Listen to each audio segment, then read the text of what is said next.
There comes a time in life when we find ourselves trapped not by walls or chains, but by the silent, private weight of our own minds. We replay moments that no longer exist, cling to words never spoken, and carry wounds that time alone cannot heal. It's as if we are haunted by echoes of the past, bound by invisible threads woven from regret, loss, and longing. But what if this suffering isn't caused by the events themselves, but by our refusal to release them? The Stoics taught that pain is real, but suffering is a choice. And in that choice lies our freedom. The question is, are you ready to let go? 1. The silent prison of the mind. We do not suffer from the past itself, but from the chains we forge around it. The human mind, vast and powerful, is capable of great wisdom, yet it can also become a cage zone where we voluntarily lock ourselves away. A betrayal, a loss, a moment of shame. These are not just events that happened, they become echoes that refuse to fade, replaying over and over, shaping our reality long after they should have passed. Pain is inevitable, but suffering is a choice. The Stoics knew this well. Epictetus once said, "Men are disturbed not by things but by the view which they take of them." Our suffering is not born from the event itself, but from the way we continue to relive it, feed it, and give it power over us. Every time we revisit the wound, we make it fresh again. Like a fire that needs wood to burn, our suffering continues only because we keep adding fuel. But why do we hold on to pain? Why do we revisit memories that hurt us, dissecting them, replaying conversations, rewriting what was said in hopes of a different ending? The answer is simple. The mind clings to what it knows. Even suffering, when familiar, can feel safer than the unknown. The past is a fixed story, something we can touch and define. The future, however, is uncertain, and uncertainty, to the mind, feels like a threat. This is why we hesitate to let go. The past, no matter how painful, feels like home. But in doing so, we make a tragic mistake.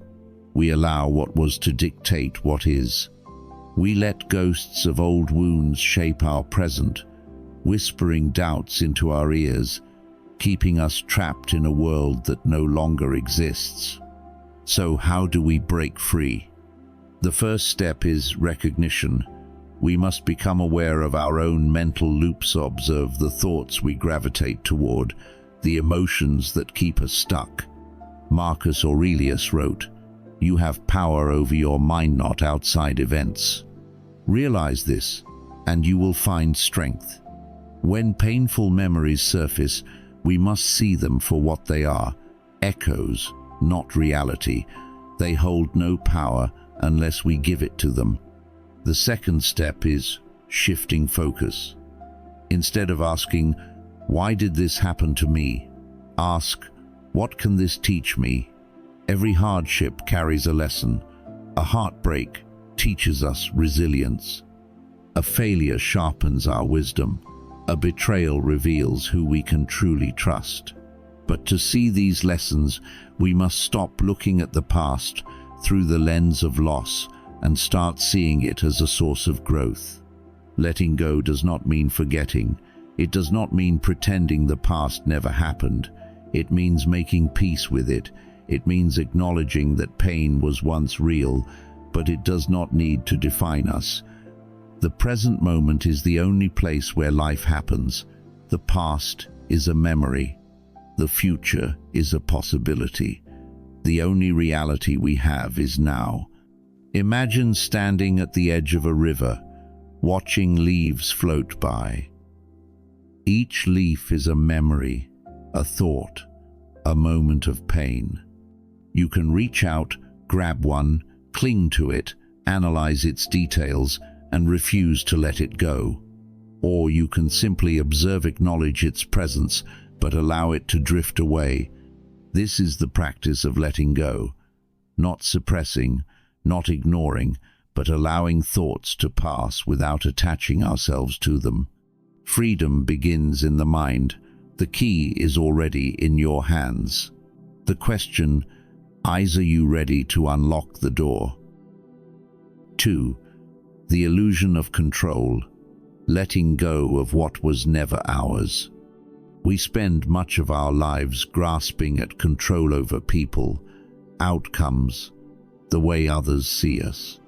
We believe that if we try hard enough, plan well enough, or care deeply enough, we can shape the world to fit our desires. But this is a dangerous illusion, one that traps us in endless frustration and suffering. The Stoics understood this well. They taught that there are only two kinds of things in life, those within our control and those beyond it. Everything outside of our thoughts, our actions, and our responses belongs to the latter category. Yet, instead of focusing on what is truly within our power, we exhaust ourselves trying to control what was never ours to command other people's choices, the past, the future, even the way life unfolds. The more we cling to this illusion, the more we suffer. We beg for people to stay, thinking that our love alone should be enough to hold them. We replay conversations in our minds, believing that if we had said something different, the outcome would have changed.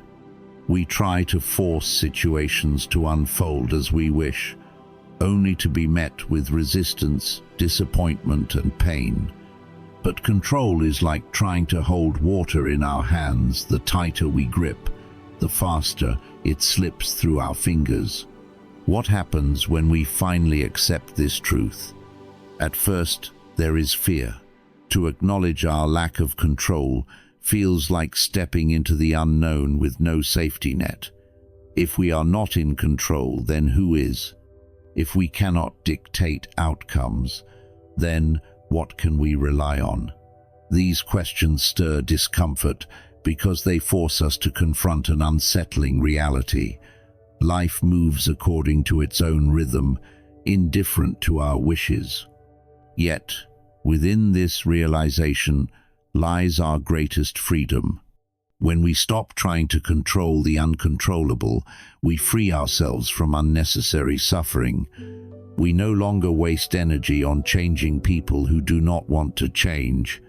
We no longer replay the past, hoping it will somehow rewrite itself. We no longer tie our happiness to circumstances that are fickle and fleeting. Instead, we turn inward to what has always been within our power, our perspective, our choices, and the way we meet life as it comes. Marcus Aurelius, the Stoic emperor, once wrote, "You have power over your mind, not outside events. Realize this, and you will find strength." This is not a call to passivity, but to wisdom. It means understanding that true strength does not come from bending the world to our will, but from mastering our own mind. Letting go of control is not giving up. It is choosing where to place our energy. It is shifting from resistance to adaptation, from frustration to acceptance. It is the difference between fighting the ocean's waves and learning to swim with the current. So, how do we practice this? First, we must identify what is outside our control. The opinions of others, the choices of loved ones, the outcome of our efforts, these do not belong to us. Recognizing this is the first step to peace. Second, we must learn to surrender not in weakness, but in trust.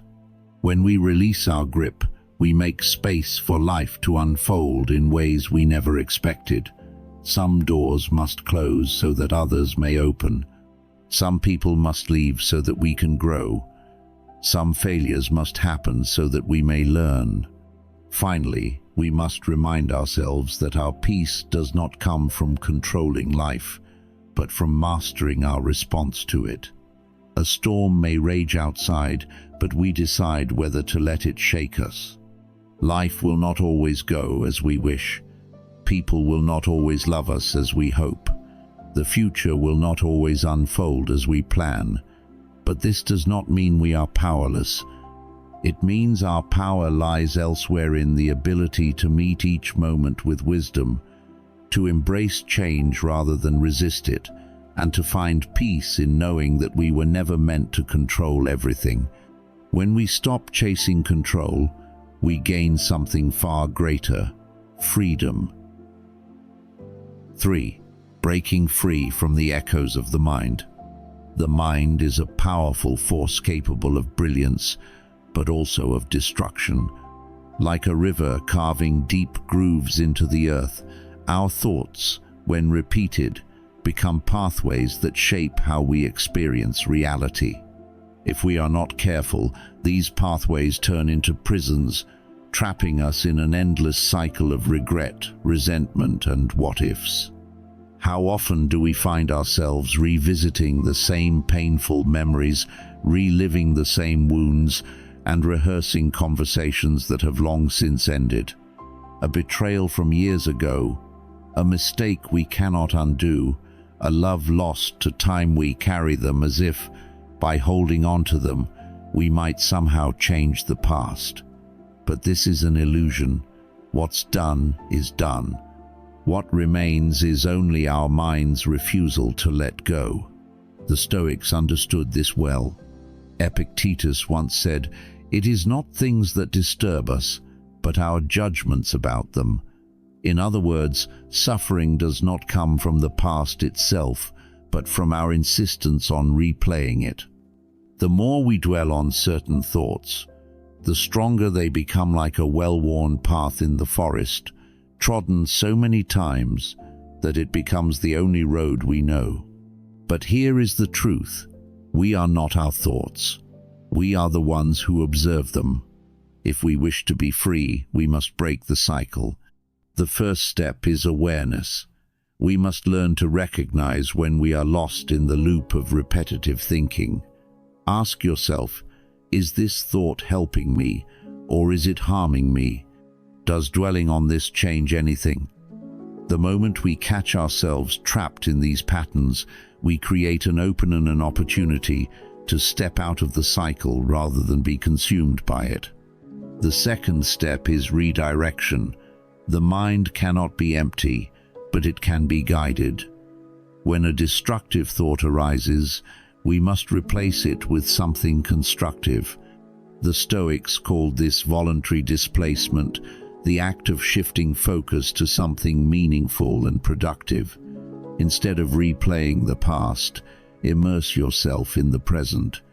Engage in something that demands your full attention: a conversation, a creative pursuit, a physical activity. Third, we must train the mind like we would a muscle. Just as the body strengthens through repetition, so too does the mind. If we constantly feed it negativity, that becomes our default state.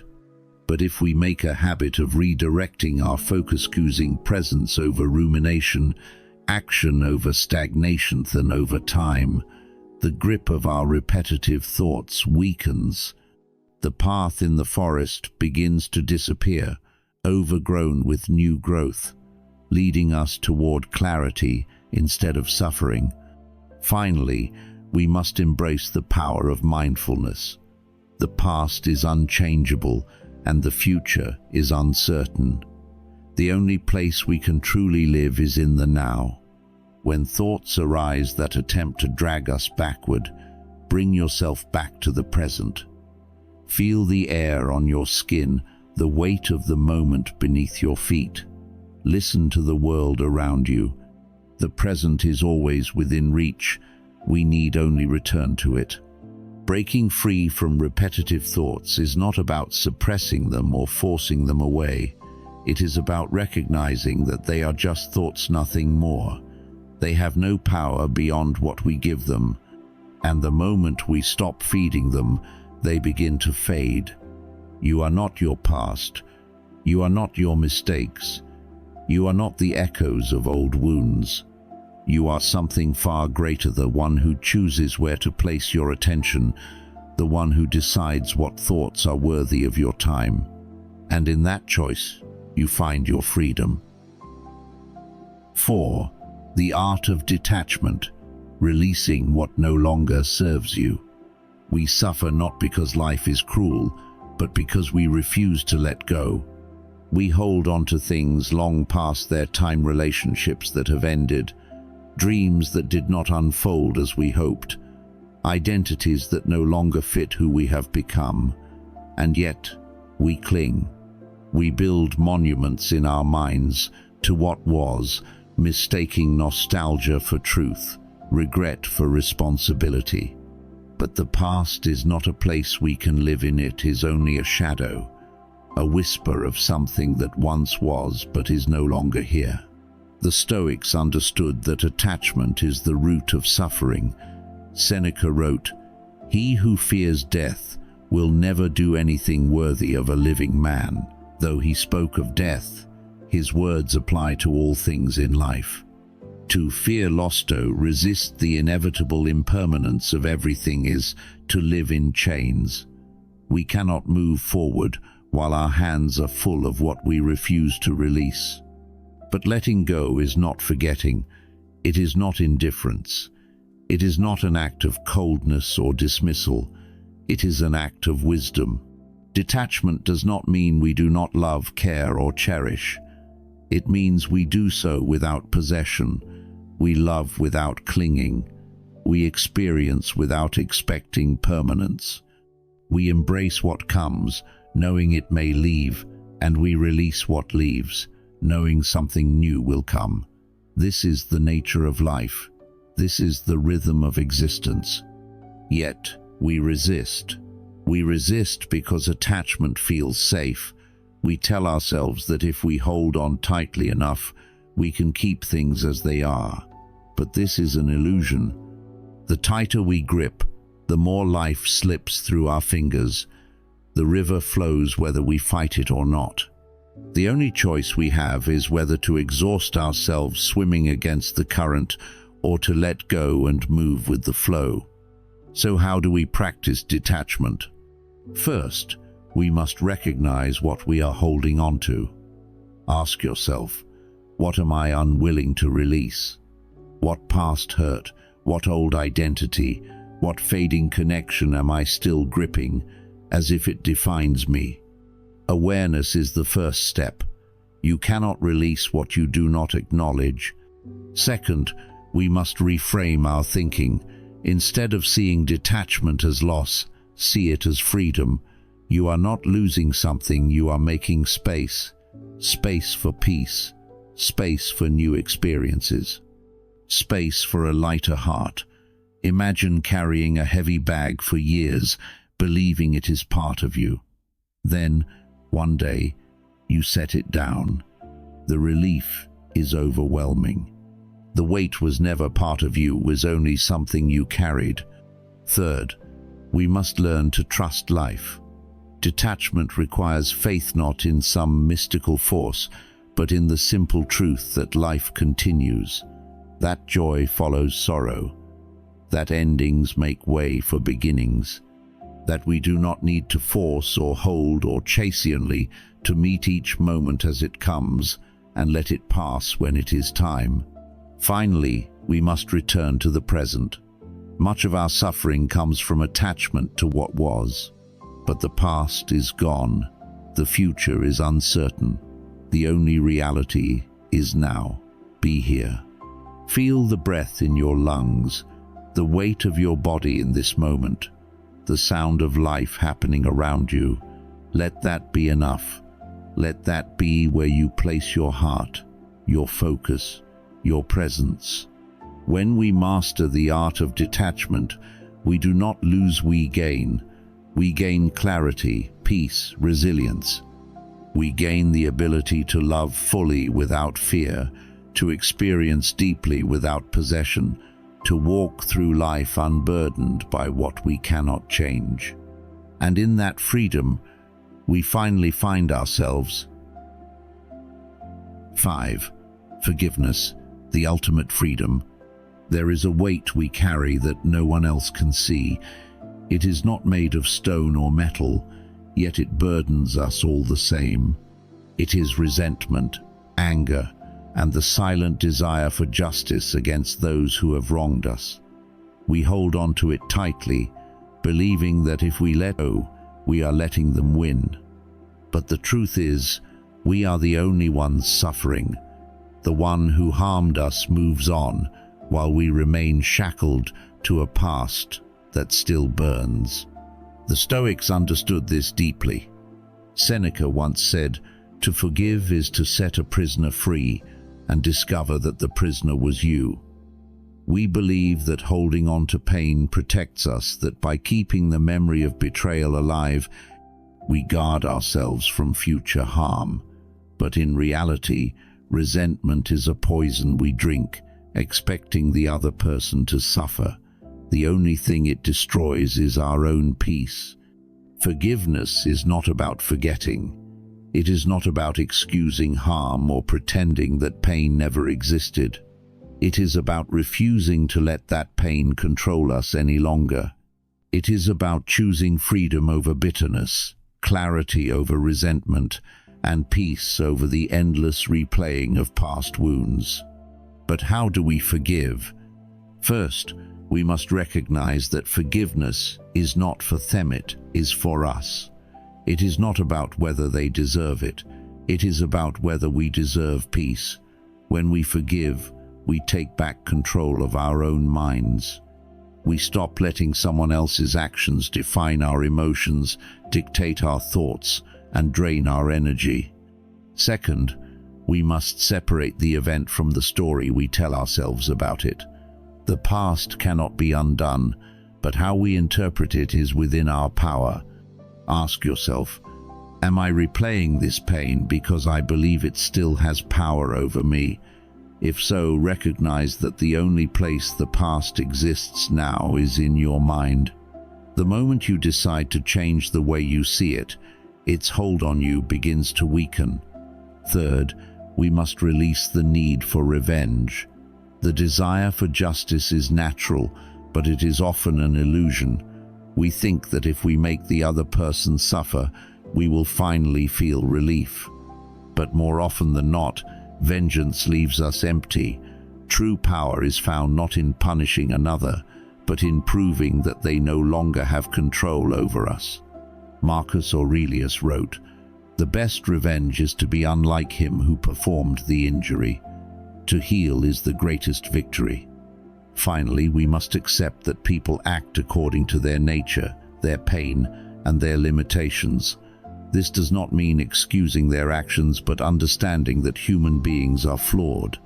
Some hurt others out of ignorance, some out of their own suffering, some because they simply do not know any better. If we live expecting perfection from people, we will always be disappointed. To forgive is to free ourselves. It is to stop carrying what no longer serves us. It is to reclaim the energy we have wasted on anger and transform it into something better: wisdom, growth, and inner peace. Let go, not because they deserve it, but because you do. 6. The wisdom of impermanence, embracing life's unavoidable truth. Everything you love will change. Everything you fear will pass. Everything you are clinging to, no matter how tightly, will one day slip through your fingers. This is not a tragedy, it is the nature of life itself.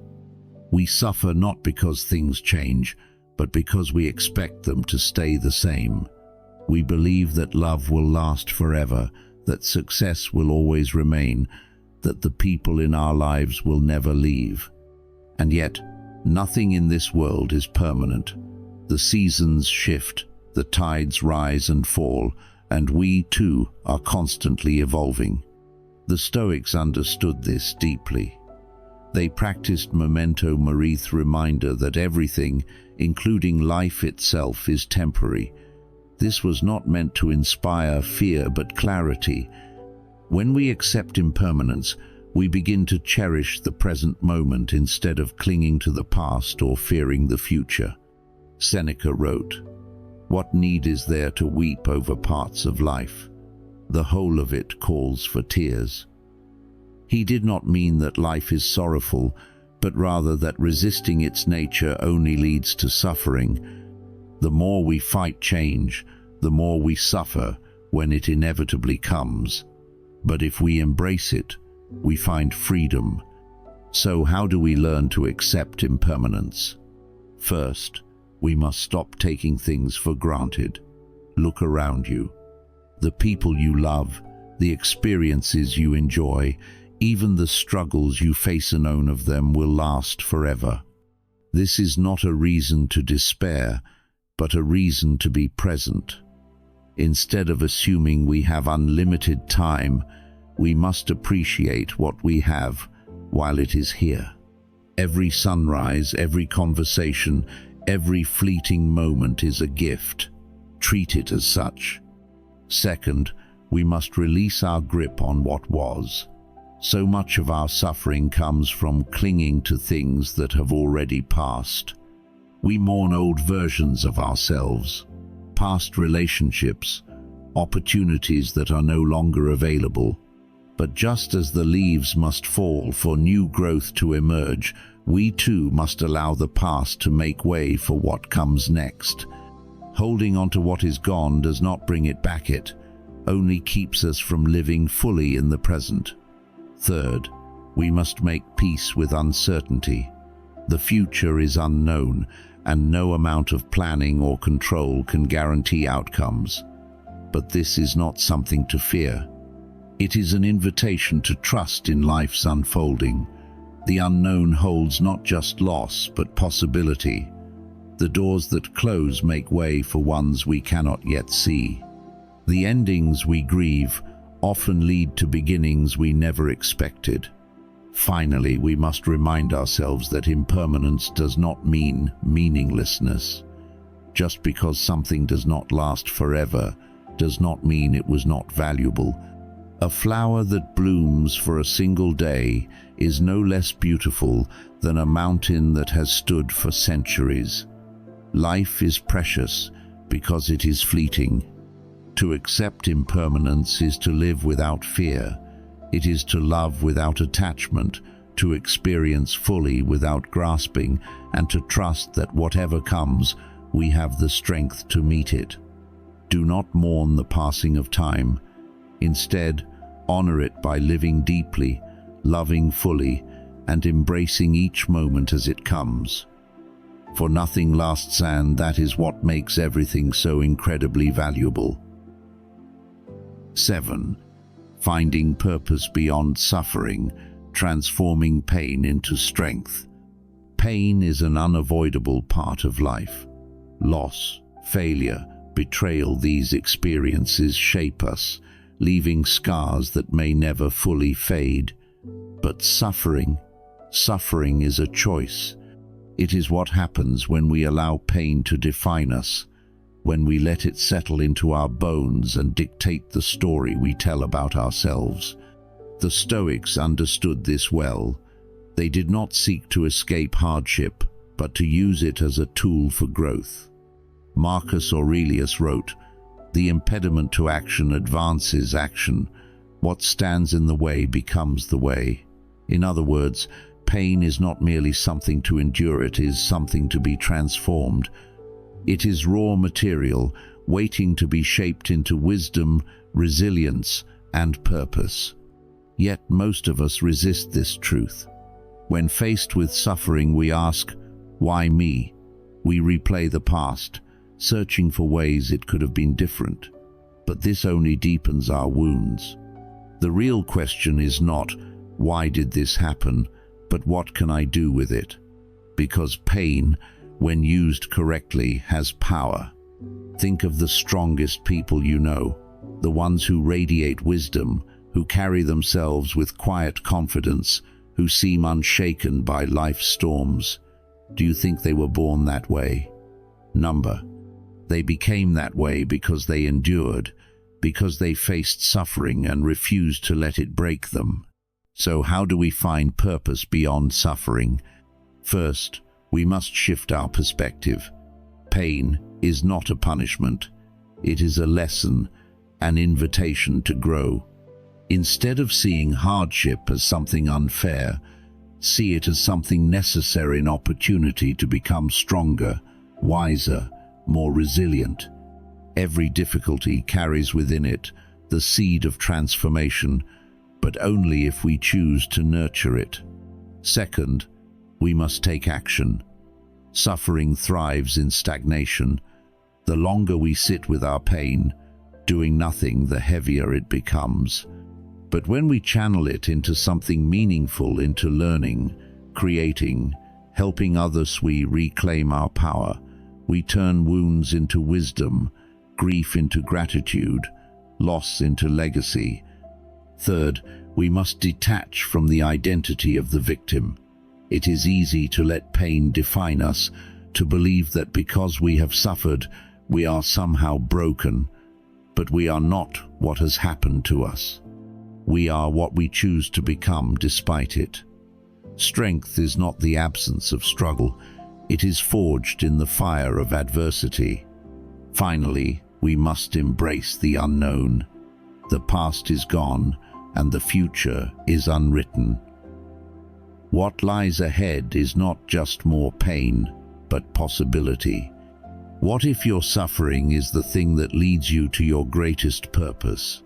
What if the very thing that broke you is what ultimately sets you free? Pain will come, that is inevitable. But suffering, that is a decision. Choose to rise, choose to use your pain not as a prison, but as a foundation for something greater, because the story is not over, and the next chapter is yours to write. 8. The present is all that exists, freeing yourself from the past and future. The past is a memory. The future is an illusion. The only moment that truly belongs to us is now. And yet, most of us spend our lives anywhere but here. We dwell on old wounds, replaying what has already happened as if we could change it. Or we anxiously construct a future built on fear, believing that by worrying enough, we can control what has yet to come. In doing so, we abandon the only place where life actually happens, the present. The Stoics understood this deeply. Marcus Aurelius wrote, "Confine yourself to the present, not because the past and future do not matter, but because they do not belong to us. The past cannot be altered, and the future cannot be guaranteed. The only power we have is in this momento. We think, how we act, how we respond." But why is it so hard to stay present? Because the mind is addicted to distraction. It clings to the past because it is familiar, even if painful. It fixates on the future because uncertainty feels threatening. We think that by obsessing over what was or what might be, we are protecting ourselves. In reality, we are only pulling ourselves further away from life itself. So how do we return to the present? First, recognize the illusion. When your mind drifts into regret or fear, pause. Ask yourself, is this happening right now? Most of our suffering is self-inflicted, born from thoughts that exist only in our minds. The moment you see this, you regain control. Second, train your awareness. The present moment is always available to us, but we must choose to return to it. Feel the air in your lungs. Listen to the sounds around you. Notice the sensation of your feet on the ground. The body is always in the present, the mind is what strays. By anchoring yourself in physical reality, you pull yourself back into now. Third, embrace what is, rather than what could have been. Regret is the refusal to accept what has already happened. Anxiety is the fear of what has yet to unfold. Neither changes reality. Acceptance, however, does. It allows us to engage fully with life as it is, instead of being trapped in what was or what if. Fourth, simplify. Much of our distraction comes from overstimulation, too many thoughts, too many worries, too much noise. The more we simplify our lives, the easier it becomes to be present. Declutter your mind, your environment, your expectations. Make space for what matters. Life is not waiting for us somewhere in the future, nor does it live in the echoes of the past. It is here, now, in this breath, in this moment. The question is, are you here to live it? 9. The power of inner peace. Mastering the one battle that truly matters. There is a war that rages within most of you, a war against reality. We fight against the past, unwilling to accept what has already happened. We battle the future, trying to control what is beyond our reach. We resist change, resist uncertainty, resist discomfort. And in doing so, we create endless turmoil within ourselves. But what if we stopped fighting? What if, instead of trying to control everything outside of us, we turned inward and mastered our own mind? The Stoics believed that true power is not found in controlling others or shaping external circumstances. It is found in mastering oneself. Marcus Aurelius wrote, "You have power over your mind, not outside events. Realize this, and you will find strength." Inner peace is not given to us by the world. It is something we cultivate from within.